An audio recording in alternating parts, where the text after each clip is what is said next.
Okay, welcome to another video. Today we're going to be taking a look at a Linux distribution called MakuluLinux. So I checked out MakuluLinux on the channel not too long ago now, but it was a different version at the time, and they've just released a brand new version of February this year called MakuluLinux Lindoz. Now, as you can probably tell by looking at the live environment, it's one of those distributions which ships with a Windows kind of look and feel to it. However, on their website for this distribution, they note that they're trying to move away from just being a Windows clone.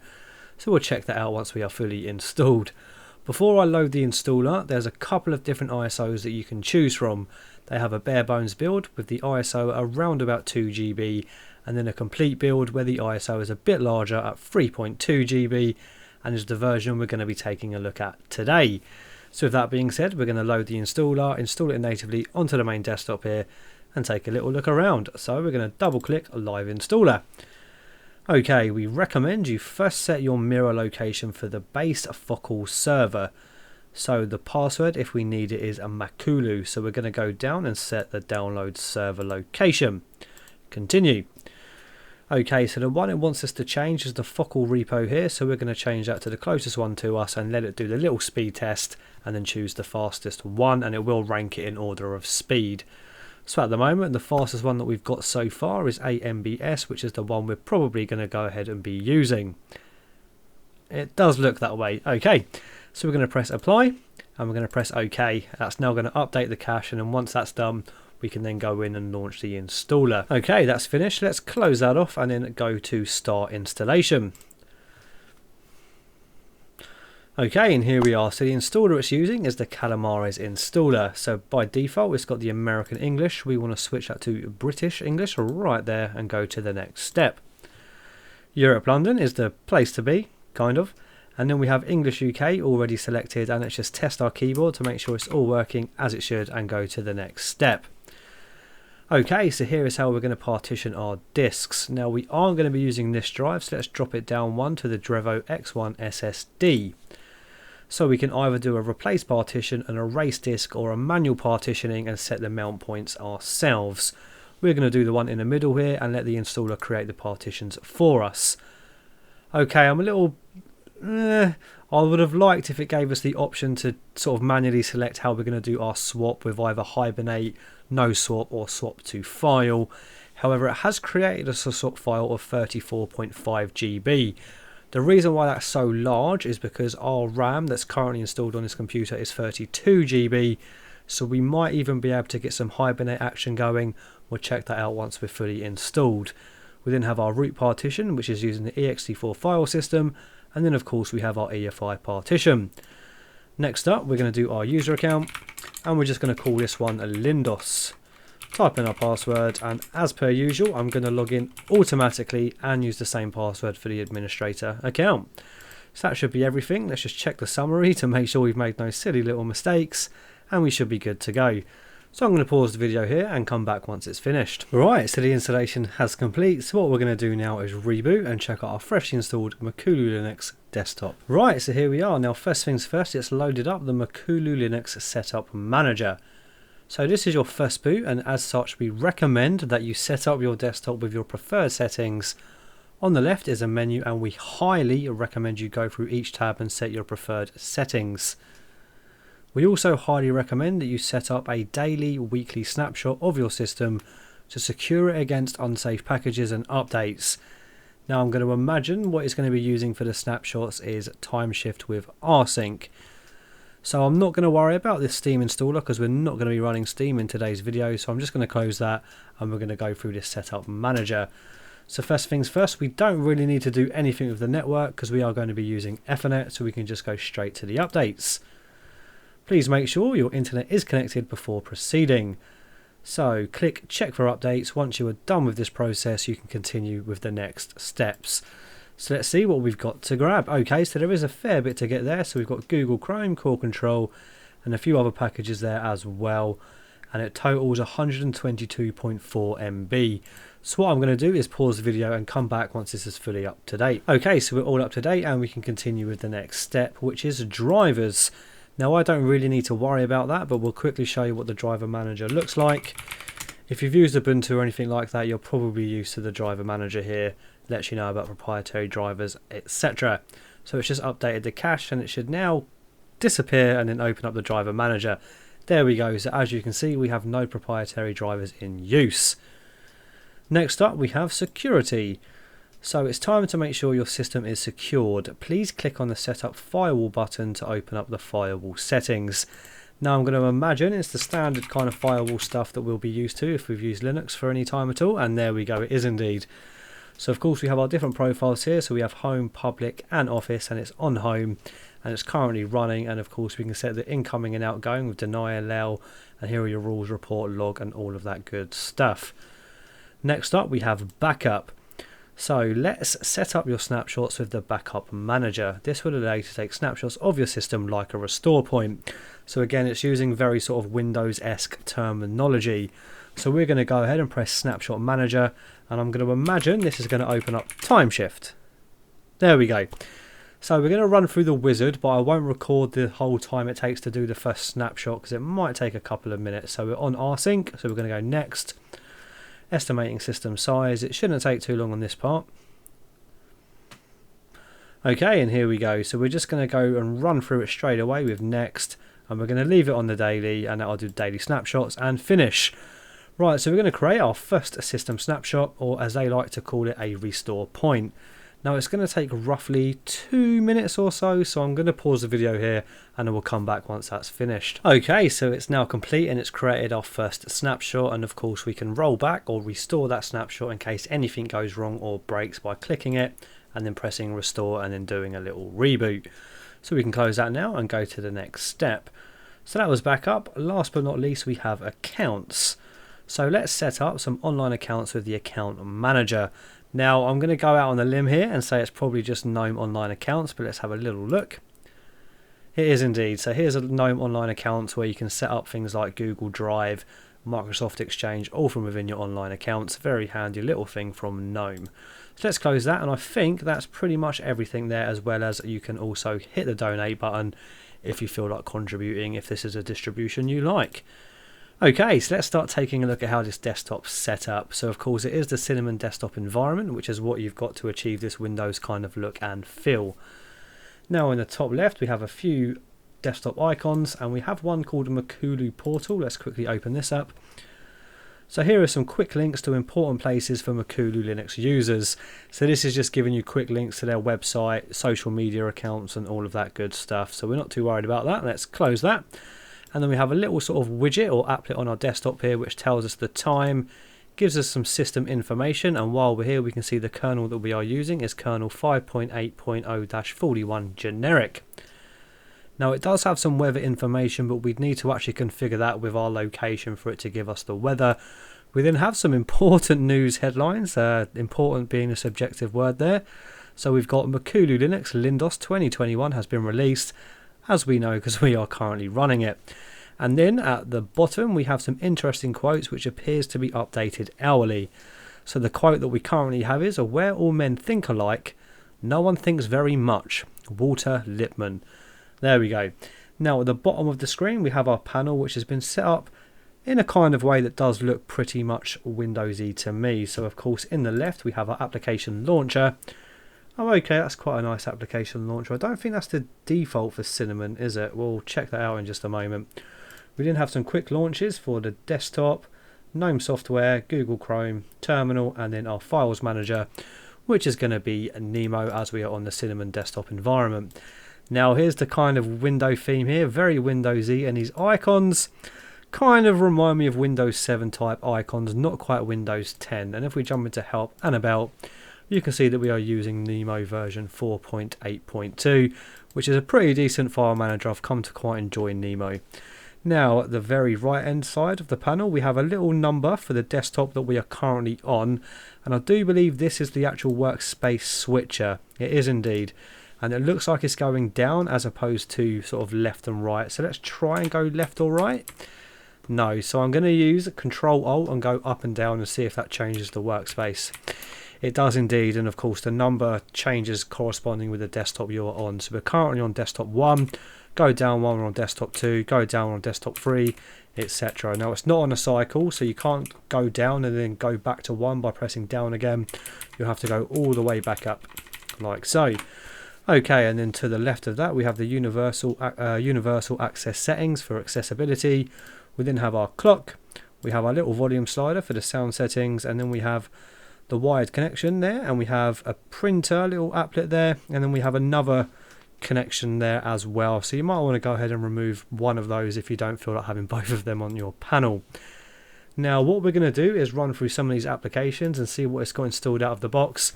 Bearing in mind we've gone for the complete version, so there's going to be quite a lot here I'm guessing. So we're going to start in accessories. So in accessories we have the archive manager, calculator, catfish file search, we have disks which will be GNOME disks. We then have files, LeafPad is your default text editor. We have Play on Linux, and we also have Wine Tricks there, which means we're going to have Wine as well, I would imagine. Which, if you're coming from Windows and there's an application you desperately still need to use that's a Windows application, you can try your luck at running it with Wine. We then have Screenshot Warpinator, which is a very cool program that we first saw in Linux Mint, and it's kind of like a file sharing program for your local area network. So as long as you've got a computer that's on the same network that this one is currently on and it's running Warpinator, you can very easily share files between them. And then we have Variety, which is a little application which will sort of change your wallpapers and stuff depending on the time interval that you set for it. So clicking that hasn't really appeared to do too much, but it has then changed the wallpaper. There we go. Right, let's go down to graphics. So in graphics we just have MyPaint and Nomax. I've not really ever used MyPaint, but there we go. Here's a MyPaint. Look at that. Beautiful. Let's close that off. I do not want to save that. Okay. So that's pretty much everything in graphics. I wouldn't have minded to see something like GIMP in there, but oh well. So in internet we have the one, and your default internet web browser is going to be Google Chrome. And let's just have a look at that, what it looks like with the Windowsy kind of theme there. Not too bad. Let's keep moving. So that was internet. Now in Office we have GNOME Calendar, I'm going to imagine, and then we have the WPS Office Suite. Now I think the reason, well, one of the reasons why they've gone for that over something like LibreOffice is that WPS does quite a good job at mimicking the way Microsoft Office looks. However, I'm more of a LibreOffice guy, so I can't really say too much about how good of an actual Office application it is because I've not used it too much. The only time I ever use WPS Office is when it's pre-installed on a distribution we're looking at on the channel. It doesn't appear to want to be opening WPS Office. I tell you what, let's quickly open it up with a terminal and see if we can get it to open like that, just so we can quickly have a look at what's going on. There we go. So we've got a little license agreement for Kingsoft Office. Let's just quickly go ahead and do that so we can have a look at how this all looks. Some formula symbols might not be displayed correctly due to missing fonts. Okay, so here you are in WPS Writer. So it's a nice little tabbed interface like so, and we can start a new document, and like I said, it does very much mimic that kind of Microsoft Office feel. But there we go. So we're going to close that off for now and keep moving. Okay, so we can close that terminal as well. So that's pretty much everything in Office. Of course, you have things to sort of mirror the sort of Excel. So you have spreadsheets, PDF and presentation. So in sound and video, we have Pulse Audio Volume Control, Simple Screen Recorder, which is a very small and handy little utility for recording your screen. Nothing too in depth, but you can do some pretty nice and simple screen captures with that. Let's close that off. And we also have Sound Recorder and Webcamoid. Now I first saw Webcamoid in one of the most recent versions of Ubuntu Mate, and I actually really enjoyed it, and I think it's a lot better than something like Cheese, for example, because it's got a lot more features than just a simple webcam viewer does. For example, we can even see our screen here, and if we go into the preferences, there's a whole lot we can do. So you've got virtual cameras, general options, plugins, and there's different effects and all sorts. Very good little program for just webcam viewing, etc. Now let's go into, I think that's everything in sound and video, and of course we have the MPV media player. Now we will test it with some media playback in just a moment, but I don't really see it having any issues playing anything that we do throw at it. Next up in universal access, let's go there, we have K magnifier and then onboard, which is your on-screen keyboard. So you can open it and it will live in your little system tray right about there, and you can move it anywhere on your screen, and you can resize it, and then we can close it like so. So I think that's pretty much everything in universal access. Now in administration we have BleachBit, which is quite a handy little application for clearing things like your cache and your apt and your auto clean and all of that good stuff. So you can choose what you don't want checked and then have what you do want checked. So for example, let's just remove pretty much everything apart from the apt, and then we'll show you how it will do that. It will basically do the commands for auto clean. Does it do auto remove? It does do auto remove. So if we go to clean, that's going to go ahead and run through the sort of commands that we've just said, and it's recovered us 390 MB of disk space. It's a very handy little tool. Of course, you can do all of that in the terminal yourself, but it will save you a little bit of extra time if you just want to do a quick click and be done with it. We then have boot repair, core control, driver manager, the gdebi package installer. So if we found a .deb that we want to install, we can then install it via that and then not have to use the command line if we prefer a GUI way of installing .deb packages. We then have gparted, which is for managing partitions and hard drives. We have lightdm GTK greeter, so the login screen that we are going to be using is lightdm. Makulu portal, printers, we then have Samba shares, we have screen share. So we have software here, so if we open up software, this is going to be GNOME software, and I'm pretty sure that is GNOME software. Let's just double check to make sure. And there you go, it's GNOME software 3.36.1. So I do know in this newer version we have FlatHub repository enabled, and we also have snap support as well. So if we open up a terminal and type in snap list, we can see that we have the sort of generic kind of snaps installed there, like snapd, GTK, common themes, core 18, etc. Now if we do a flatpak list, we probably won't have any flatpaks, but I'm pretty sure that we do have the FlatHub repository enabled along with the software plugin for GNOME. So let's give that a go by quickly typing in kdenlive like so. So we've got the one result, but we'll have the sources somewhere, I would have imagined, where we can change the source to, so it's not coming up with a deb version at the moment, but we do have the source for the FlatHub version as well. So we'll come back to that and see why it's not coming up with the deb version in just a moment. So that's GNOME software.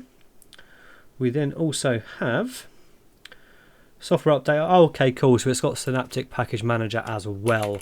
So if you're on Ubuntu based distribution and you quite like a GUI for managing your applications, but you want something a bit more sort of involved where you can do a lot more manual sort of managing of your packages as opposed to GNOME software, then Synaptic Package Manager is a good place to start. Let's keep going.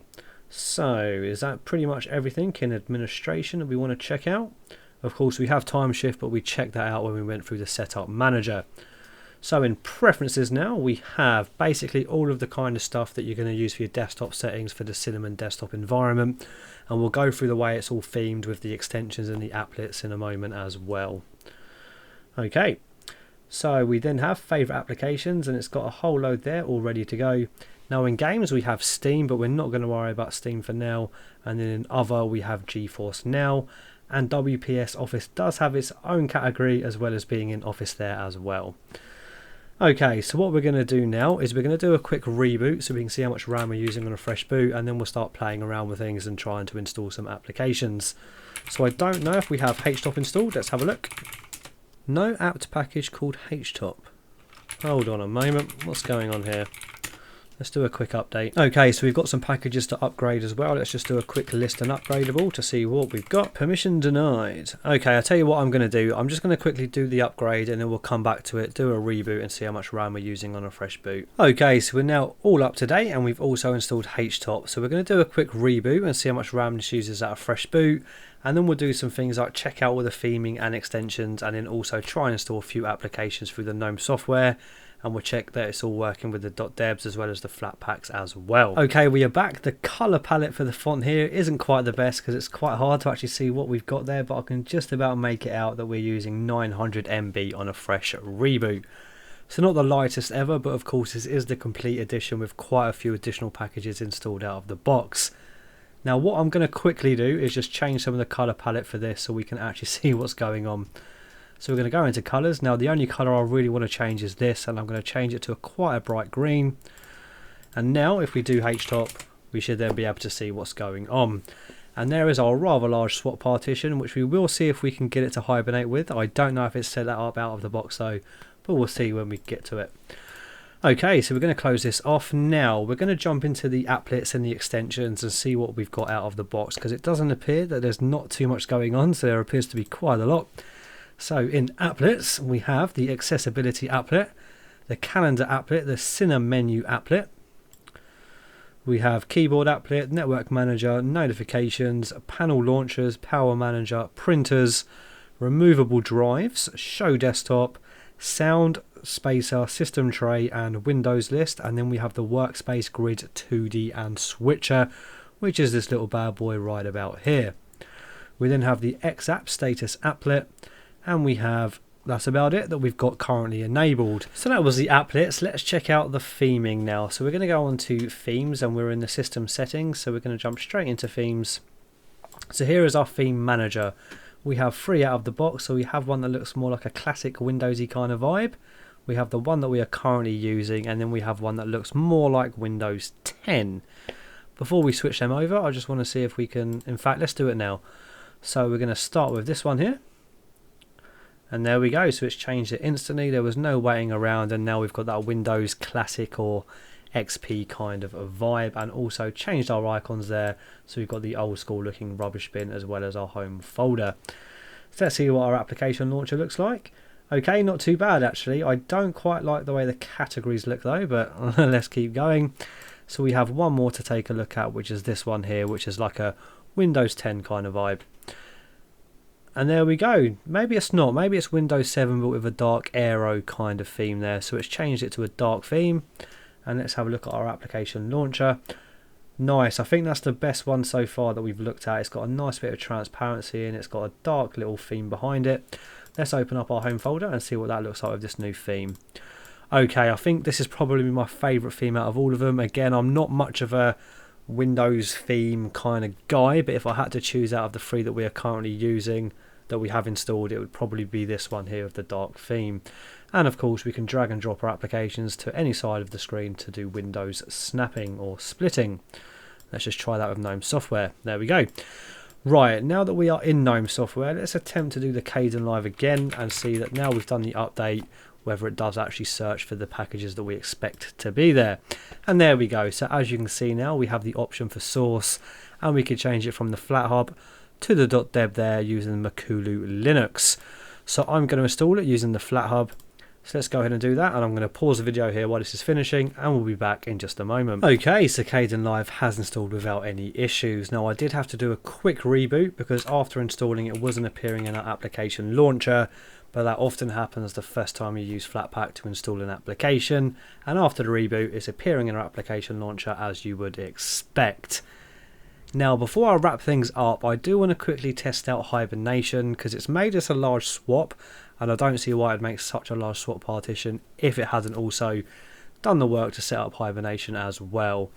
Now I don't think we're going to have the option to do it in the little session manager here, so we only have options for suspend, restart, cancel or shutdown. So what I'm going to do is just open up a terminal, and we're going to sub and a hibernate from here and see if it all works. Now if it's worked, Kdenlive will still be on the screen when we return. So what I'm going to do is go system ctl hibernate, hit enter, and that's going to ask us for a password. So we're going to do that now. And now I'm going to pause the video and hopefully come back, and Kdenlive will still be on the screen. Okay, so we're booting back up. We're at the grub screen. Let's cross our fingers and hopefully Kdenlive is still there. And we are back. So Kdenlive, as well as the terminal window that we use to summon systemctl hibernate, is all right where we left it, which means Hibernation has worked out of the box on my system. Brilliant. So final thoughts on MakuluLinux Lindoz. While it's not our distribution I would personally use myself, and I'm still not entirely sold on these distributions that kind of mimic the whole look and feel of a different operating system before it, I do understand that there is a place for these in kind of the Linux distroverse, as they might get a new user who's coming from Windows to actually try things out and feel at home before they venture out onto something else.